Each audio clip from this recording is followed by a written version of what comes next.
Welcome to our channel law of access friend. जैसा कि आप सभी जानते हैं, हम भारतीय नागरिक सुरक्षा संहिता 2023 को डिस्कस कर रहे हैं और आज हम BNSS में चैप्टर नंबर 3 में यानी कि पावर ऑफ कोर्ट्स में section number 21, section number 22 and section number 23 को डिस्कस करेंगे वन बाय वन। स्टार्ट करते हैं सेक्शन नंबर 21 से। सेक्शन नंबर 21 किस बारे में बात करता है? Courts by which offences are triable. जो हमारा 21 है किसका? BNSS का, यानी कि भारतीय नागरिक सुरक्षा संहिता का। वो पहले कौन सा सेक्शन था? Section 26 CRPC। अगर हम इसकी हेडिंग की बात करते हैं बच्चे, तो क्या लिखा है? Courts by which offences are triable, यानी कि ऑफेंसेस को कौन सी कोर्ट ट्राई करेगी। क्लियर? अगर मैं ऑफेंसेस की बात करता हूँ तो क्लॉज 1 उन ऑफेंसेस की बात कर रहा है जो हमारे कौन सा ऑफेंसेस है? BNSS के ऑफेंसेस हैं, यानी कि भारतीय न्याय संहिता, जिसे हम पहले IPC कहते थे। क्लियर? तो वो ऑफेंसेस जो हमारे BNSS में है उन्हें कौन कौन सी ट्राई करेगी कोर्ट, उसे बताता है क्लॉज 1। और क्लॉज भी उन ऑफेंसेस के बारे में बात करता है जो किसी अदर लॉ में है, तो उन्हें अदर लॉ के जो ऑफेंसेस होंगे उन्हें कौन कौन सी कोर्ट्स क्या करेंगी, ट्राई करेंगी, वो हमें क्लॉज B बताता है। किसका? सेक्शन नंबर 21 का BNSS में। तो देखते हैं clause A, any offence under BNS, यानी कि कोई भी ऑफेंस है अगर किसके अंडर BNS का कोई भी ऑफेंस हो, उसे हाई कोर्ट ट्राई कर सकती है, कोर्ट ऑफ सेशन ट्राई कर सकता है, और वो कोर्ट ट्राई कर सकती है जो शो करी गई है फर्स्ट शेड्यूल के 6th कॉलम पे उस ऑफेंस के लिए। क्या? देखिए, हाई कोर्ट आपको समझ आ गया होगा, कोर्ट ऑफ सेशन आपको समझ आ गया होगा, बट जो तीसरा पॉइंट है ना, ये आपको समझ नहीं आया होगा। सबसे पहले क्या करिए, आप सभी को मैंने बता रखा है BNSS में 2 शेड्यूल होते हैं। सबसे पहले बेयर के बैक में जाइए, 2 शेड्यूल है, शेड्यूल 1, शेड्यूल 2। शेड्यूल 1 किस बारे में बात करता है? ऑफेंसेस के बारे में बात करता है। एंड शेड्यूल 2 किसके बारे में बात करता है? फॉर्म्स के फॉर्मेट के बारे में बात करता है, यानी कि फॉर्म्स के बारे में बात करता है। ठीक है? और जो शेड्यूल 1 है उसमें भी 2 क्लासिफिकेशन है। क्लासिफिकेशन नंबर 1 C1 लिख लीजिए, classification number 2। Classification 1 talks about उन ऑफेंसेस के बारे में बात करता है जो ऑफेंसेस यहाँ पे है अंडर BNS, यानी कि भारतीय न्याय संहिता 2023। क्लासिफिकेशन 2 उन ऑफेंसेस के बारे में बात करता है जो हमारे किसी बिल्कुल सही अदर लॉ में। तो ये कहा गया है इसके 3rd पॉइंट में, जो ऑफेंस जिसके बारे में आप जानना चाहते हैं किसमें कि BNS का ये ऑफेंस किस कौन सी कोर्ट, यानी कौन सी कोर्ट ट्राई करेगी, तो आप उस ऑफेंस के 6th कॉलम में देख लीजिए, यहाँ पे कोर्ट मेंशन होगी। Got it? आप पीछे देखेंगे अपने बेयर एक्ट में, सभी बच्चे बेयर खोल के चेक करना, तो यहाँ पे क्या लिखा होगा? BNS के ऑफेंसेस लिखे गए होंगे, सेक्शन नंबर 1, 2, 3, 4, 5, 6, यहाँ सारे ऑफेंसेस लिखे होंगे। तो वो ऑफेंसेस के सामने अगर आप 6th कॉलम में देखेंगे तो कोर्ट का नाम लिखा होगा। जिस कोर्ट का नाम लिखा होगा वो कोर्ट उस ऑफेंस को ट्राई कर सकती है। Got it? Any other court by which such offence, यानी कि उस ऑफेंस, जिस ऑफेंस के बारे में आप जानना चाहते हैं कि इस ऑफेंस को कौन सी कोर्ट ट्राई करेगी, आप फर्स्ट शेड्यूल में जाके चेक करिए, वहां पे लिखा होगा 6th कॉलम में कि कौन सी कोर्ट उस ऑफेंस को ट्राई करेगी। Got it? देखिए, मैंने यहाँ पे लिख रखा है read with 447 and 362। 362 talks about committal, जो पहले हम 323 में पढ़ते थे, एंड यहाँ ट्रांसफर के बारे में बात करी है BNS में 447, जो पहले क्या था 407 था हमारा CRPC। देखिए, ये मैं अभी यहाँ पे नहीं बता रहा हूँ क्योंकि एक बड़े टॉपिक है, इन्हें केवल अकेले मैं 362 या 447 को नहीं बता सकता, इसके लिए मुझे काफ़ी सारे अदर सेक्शंस को भी बताना पड़ेगा। इसलिए वेट करें, आगे जब इन सेक्शन को डिस्कस करूँगा तो आप ये चीज़ यहाँ से कनेक्ट कर पाएंगे। अगर मैं यहाँ पे ये चीज़ बताने लगा तो आप कंफ्यूज हो जाएंगे, इसलिए प्लीज़ वेट करें। अब देखिए, प्रोवाइजो क्या कहता है इसका? प्रोवाइजो कहता है provided that any offence under 64, 65, 66, 67, 68, 69, 70, 71 of BNS 2023 shell मतलब जहाँ शेल आ गया तो आपको पता मैंडेटरी हो जाता है, ठीक है। Shall be tried as far as practicable by a court presided over by a women. अब ये जो सारे सेक्शंस है ना बच्चों, ये क्या है, सेक्सुअल ऑफेंसेस है। अगर सेक्सुअल ऑफेंसेस का केस है, यानी कि सेक्सुअल ऑफेंसेस की सिचुएशन है, तो उसको कौन सी कोर्ट ट्राई करेगी? तो याद रखा, shall be tried as far as practicable by a court, वो कोर्ट ट्राई करेगी जिसमें कौन होगी, जब कौन होगी, वुमेन होगी, ठीक है। Presided over by a women. ऐसा क्यों? यानी कि सेक्सुअल ऑफेंसेस के केस में हमने ऐसी कोर्ट में केस क्यों ट्राई करवा रहे हैं जहाँ की जो जज है वो क्या है, वुमेन है। इसलिए क्योंकि अगर लेट्स सपोज एक लड़की है ए, उसके साथ सेक्सुअल ऑफेंस हुआ है, तो वो विदाउट हेजिटेट उस इंसिडेंट के फैक्ट्स एंड सर्कमस्टांसेस को बता सके, क्योंकि ये माना जाता है कि जो एक गर्ल है, वुमेन है, वो कंफर्टेबल हो पाएगी वुमेन के साथ, तो वो पूरी उस इंसिडेंट के जो भी फैक्ट्स होंगे, सर्कमस्टांसेस होंगे, विदाउट हेजिटेट होके क्या कर सकती है, बिल्कुल सही जज को बता सकेगी। इसलिए यहाँ पे ये चीज़ ऐड करी गई है। आगे चलते हैं, क्लॉज बी क्या कहता है। क्लॉज बी उन ऑफेंसेस के बारे में बात कर रहा है जो अदर लॉ में प्रोवाइडेड है, तो उन्हें कौन सी कोर्ट ट्राई करेगी? देखिए, when any court is mentioned in this behalf in such law, कोई भी स्पेशल लॉ है, कोई भी लॉ है, उसमें अगर कोई भी एक कोर्ट मेंशन करी गई है, कोर्ट मेंशन है, तो जो कोर्ट मेंशन है तो उस ऑफेंस को वो कोर्ट जो मेंशन है वो ट्राई करेगी। अगर कोई भी कोर्ट मेंशन नहीं है या साफ साफ लिख रखा है when no court is so mentioned, अगर कोई भी कोर्ट उस लॉ में मेंशन नहीं है तो हाई कोर्ट ट्राई करेगी या अदर कोर्ट ट्राई करेगी उस ऑफेंस को जो फर्स्ट शेड्यूल के क्लासिफिकेशन के 4th कॉलम में लिखी गई है। Got it? आगे सेक्शन 21 समझ आपको? आगे चलते हैं। जैसा कि आप सभी को मैंने बता दिया था, जो हमारा 21 सेक्शन था वो हमारा सीआरपीसी का कौन सा सेक्शन था, 26 सेक्शन सीआरपीसी का। Got it? अब जो सीआरपीसी का 27वां सेक्शन था, jurisdiction in the case of juveniles, इसे क्या कर दिया यार, एक्सक्लूड कर देगा, यानी कि अब ये रिमूव्ड है, बीएनएस में ये नहीं है। Got it? आगे चलते हैं। अब ये मोस्ट इम्पॉर्टेंट है क्योंकि इसमें चेंजेस भी हैं और ये काफ़ी इम्पॉर्टेंट है। देखिए, ये दोनों सेक्शन पहले भी बहुत इंपॉर्टेंट थे, 28 और 29, ठीक, जो अब क्या बन चुके हैं, 22 एंड 23। Got it? अगर मैं बात करता हूँ सेक्शन नंबर 22 के बारे में, तो हाई कोर्ट और सेशन जजेस की कंपिटेंसी के बारे में बात कर रहा है। देखिए क्या हेडिंग है, sentences which high court and session जजेस मे पास, यानी कि हाई कोर्ट और सेशन जजेस कितनी सेंटेंस पास कर सकते हैं, उनकी कंपिटेंसी को बताता है सेक्शन नंबर 22 ऑफ बीएनएसएस।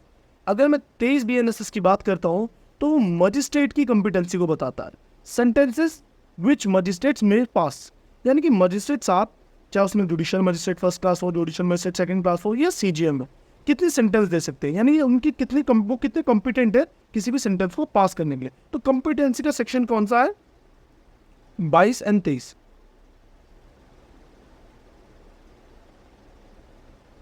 ठीक है, देखते हैं वन बाय वन। ये इस देखिए जो मैंने चार्ट बना रखा है, इसमें आपके क्या है, जैसे यहाँ पे मैंने लिख रखा है असिस्टेंट डिस्ट्रिक्ट जज, असिस्टेंट सेशन जज। अब ये असिस्टेंट तो आपका एक्सक्लूड ही हो चुका है, ठीक है, तो तब भी मैंने यहाँ पे मेंशन कर रखा है, तो इस चीज़ को आप एक बार एक नॉलेज के लिए जान लें। बट अब बीएनएस में असिस्टेंट सेशन जज का टॉपिक है ही नहीं, ठीक है। देखिए, सबसे पहले मैंने क्या देखा था, सेक्शन नंबर 22 में किसकी कंपिटेंसी के बारे में बात करी गई थी, बिल्कुल सही, हाई कोर्ट एंड सेशन जजेस। तो हाई कोर्ट क्या कर सकते हैं, जो हाई कोर्ट जजेस होते हैं वो कोई भी इम्प्रिजमेंट दे सकते हैं, कितने भी टाइम की, डेथ सेंटेंस भी दे सकते हैं और कितने भी अमाउंट का फाइन इम्पोज कर सकते हैं व्यक्ति। अगर मैं उसी जगह बात करता हूँ डिस्ट्रिक्ट एंड सेशन जजेस की, तो कोई भी इम्प्रिजमेंट दे सकते हैं, डेथ सेंटेंस दे सकते हैं, बट जो डेथ सेंटेंस है उसमें इंफॉर्मेशन होगी किसके द्वारा, हाई कोर्ट के द्वारा। और जो फाइन है, यानी कि amount of fine, any amount of fine, मतलब किसी भी अमाउंट का फाइन क्या करा जा सकता है, डिस्ट्रिक्ट जज और सेशन जज के द्वारा इम्पोज किया जा सकता है। ये इनकी कंपिटेंसी के बारे में बात करी गई है। एडिशनल डिस्ट्रिक्ट जज, एडिशनल सेशन जजेस कोई भी इम्प्रिजमेंट दे सकते हैं, डेथ सेंटेंस दे सकते हैं, बट डेथ सेंटेंस कौन कंफर्म करेगा? हाई कोर्ट कंफर्म करेगी, और किसी भी अमाउंट का फाइन वो भी क्या कर सकते हैं? इम्पोज कर सकते हैं। आगे चलते हैं। जैसा कि मैं आप सभी को बता चुका हूँ, ये अब बीएनएस में टॉपिक नहीं है। बस जो हमारे असिस्टेंट डिस्ट्रिक्ट जज या असिस्टेंट सेशन जज थे, वो कितनी 10 साल से लेस देन और इक्वल टू 10 ईयर की क्या कर सकते थे? इम्प्रिजमेंट दे सकते थे, और कोई भी अमाउंट फाइन का क्या करा जा सकता था? इम्पोज करा जा सकता था। वो डेथ सेंटेंस नहीं दे सकते थे। ठीक है, आगे चलते हैं। अब आते हैं सेक्शन नंबर 23, मोस्ट इंपॉर्टेंट, क्योंकि इसमें चेंजेस आए हैं, और चेंजेस आए हैं तो आने वाले एग्जाम्स में इन्हीं से क्वेश्चन पूछे जाएंगे।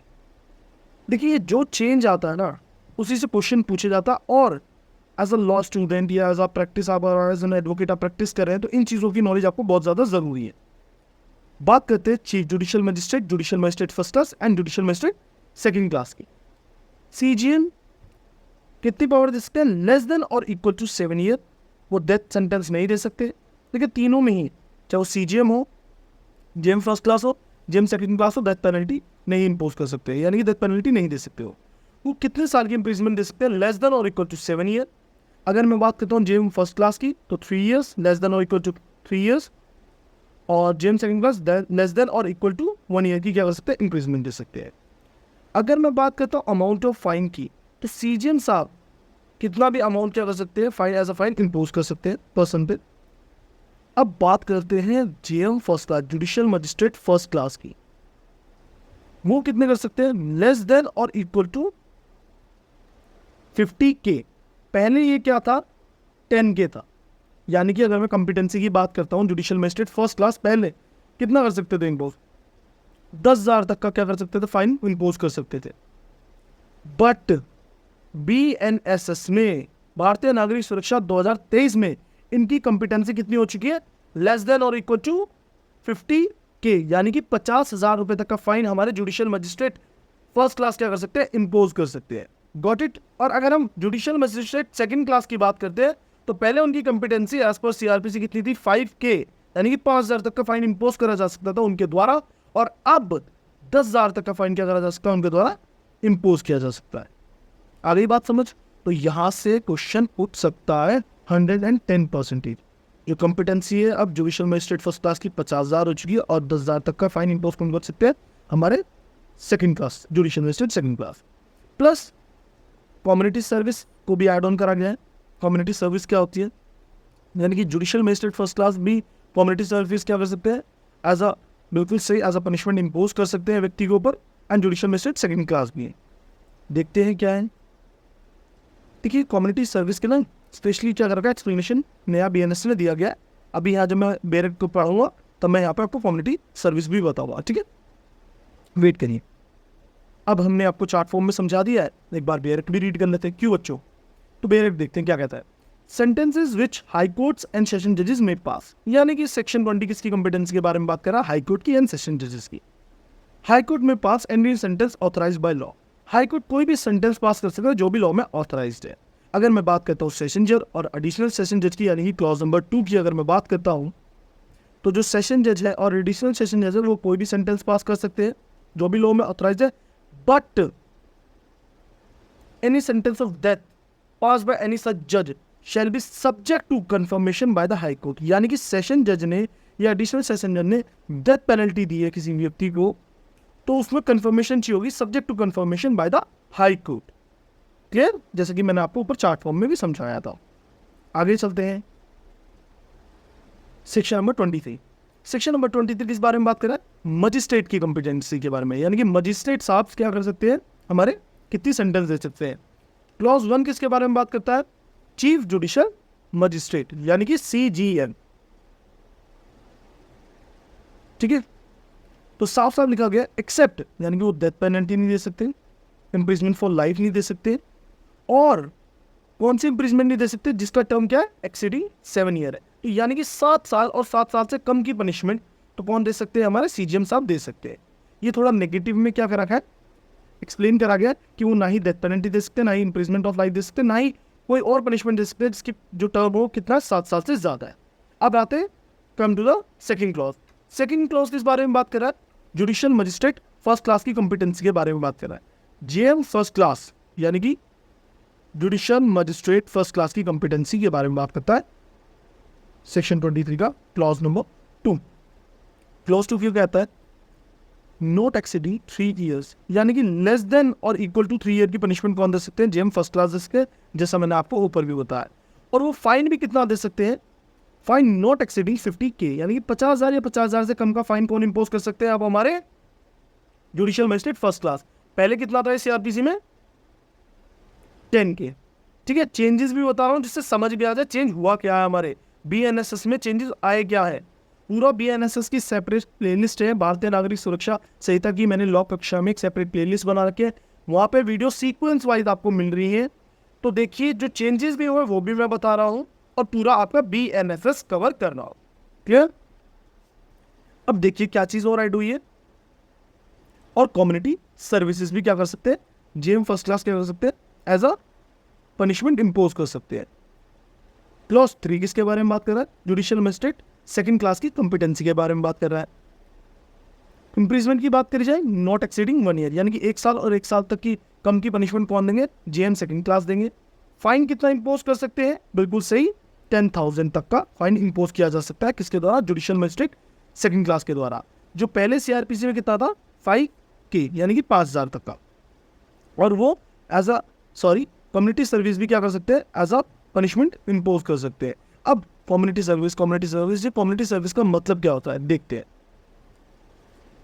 कम्युनिटी सर्विस ये एक न्यू, हाँ यहाँ पे आप क्या कर लीजिए, न्यू लिख लेना अपने बेरक में, क्योंकि ये न्यू चीज़ ऐड हुई है। और यहाँ पे आप ऐसे न्यू करके आप जरूर अपने बेरक में मेंशन कर लें, जिससे चेंजेस आपको पता हो। ये एक सेपरेट नोटबुक बना लीजिए, उसमें चेंजेस को लिख लीजिए। ठीक है, अब एक्सप्लेनेशन के बारे में बात करते हैं।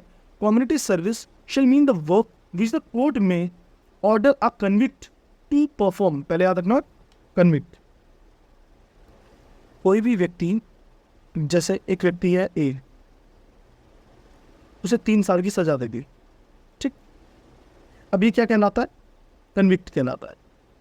अब कोई भी वर्क परफॉर्म करने की कहती है कोर्ट किसी भी कन्विक्ट को as a form of punishment की फॉर्म में कन्विक्ट को ए को कहा जाता है कि आप ये काम करेंगे, जिससे किसका बेनिफिट है?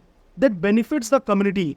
जो कम्युनिटी मतलब यानी कि कम्युनिटी के बेनिफिट के लिए है, और जिसके लिए ही कौन हो गया? या ए, यानी कि कन्विक्ट एंटाइटल नहीं है, shall not be entitle to any remuneration, यानी कि उसे कोई भी रेम्युनरेशन नहीं मिलेगा। देखो एग्जांपल से समझना,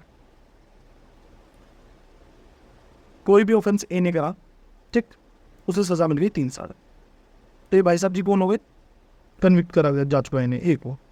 अब ये कहता है हमारा कम्युनिटी सर्विस कि कोर्ट ने क्या कहा है? कोई भी वर्क परफॉर्म करने को कहा है। ठीक है, किस व्यक्ति को? ए को। ए कौन है? कन्विक्ट को परफॉर्म करने को कहा है। ये वर्क कौन सा परफॉर्म कर रहा है? जिससे कम्युनिटी का क्या है? बेनिफिट्स है। जैसे फॉर एग्जांपल इसे कह दिया कि आप क्या करो? प्लांट्स लगाओ। ठीक, आप क्या करो? आप कोई भी चीज़ का मतलब लाइक ऐसे वर्क जिससे कम्युनिटी का क्या हो? बेनिफिट हो, कि आप क्लीन करोगे। ठीक है, कि आप जो भी नियर बाय जो रोड हैं जिनके पास गार्बेज है, कुछ भी ऐसा वर्क जिससे कम्युनिटी का क्या हो? बेनिफिट हो। क्लियर? और ए इस वर्क के लिए कोई भी रेम्युनरेशन क्लेम नहीं कर सकता, एंटाइटल नहीं है। जैसा आपने देखा होगा मूवीज़ में, और जैसा आपने सुना भी होगा, एक व्यक्ति है ए, तो जेल के अंदर जो भी काम करता है तो उसको उससे कुछ पैसा मिलता है। क्लियर? बट ये कम्युनिटी सर्विस क्या होती है? जो ए कोई भी काम करेगा किसके बेनिफिट के लिए? कम्युनिटी के बेनिफिट के लिए, बट उसे कोई भी पैसा नहीं मिलेगा, वो एंटाइटल नहीं होगा किसी भी रेम्युनरेशन के लिए। तो वो वर्क, वो सर्विस जो दी जा रही है कन्विक्ट के द्वारा, उसे क्या कहेंगे? कम्युनिटी सर्विस कहेंगे। Got it? बिल्कुल सही। आगे चलते हैं। अब देखिए सेक्शन 24 हम नेक्स्ट वीडियो में डिस्कस करेंगे, जो किस बारे में बात करता है। मैं हर वीडियो में आपको बता देता हूँ कि हम आगे क्या डिस्कस करेंगे, जिससे आपका ना माइंड एक बार समझ पाए कि हम कैसे किस तरीके से पढ़ रहे हैं और किस चेन को आगे किस तरीके से सीरीज को या इस वीडियोस को कंटिन्यू करना है। नेक्स्ट टॉपिक हमारा क्या रहेगा? Sentence of imprisonment in default of fine. यानी कि अगर आपने फाइन आप पे इम्पोज करा गया, उसमें आपने पेमेंट में डिफॉल्ट कर दिया, तो आपको कितनी इम्प्रीजमेंट होगी। क्लियर?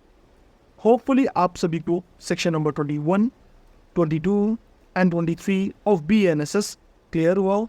अगर वीडियो अच्छी लगती है, टॉपिक क्लियर होते हैं, तो प्लीज़ इस चैनल को ज़्यादा से ज़्यादा सपोर्ट करिए, ज़्यादा से ज़्यादा प्यार दीजिए। It's a humble request to all of you, please press bell icon, जिससे आपको मेरी वीडियोस की नोटिफिकेशन सबसे पहले मिल सके, पता चलता रहे कि कौन कौन सी वीडियोस अपलोड की जा रही है चैनल पे। एंड कहीं पे भी आपको डाउट आ रहा है BNSS में, BNS में, BSA में, क्योंकि देखिए मैं एक एक सीरीज़ कंप्लीट करके ही नेक्स्ट सीरीज़ बनाऊंगा, एक साथ में कंटिन्यू नहीं कर सकता सारे सब्जेक्ट्स को। तो please try to understand, videos को ध्यान से देखिए। एक बार ही समझ नहीं आ रहा तो दूसरी बार वीडियो को देखिए। तब भी आपको कोई डाउट आ रहा है तो विदाउट हेजिटेट आप मुझसे कनेक्ट हो सकते हैं। इंस्टाग्राम आईडी का लिंक डिस्क्रिप्शन में भी है और यूजर नेम आपको स्क्रीन पे रिफ्लेक्ट भी हो रहा होगा, मेरा व्हाट्सएप नंबर भी रिफ्लेक्ट हो रहा होगा, तो आप मेरे से वहाँ पे भी क्या कर सकते हैं, कनेक्ट कर सकते हैं। Thank you so much for your love, for your support. Have a nice day all of you.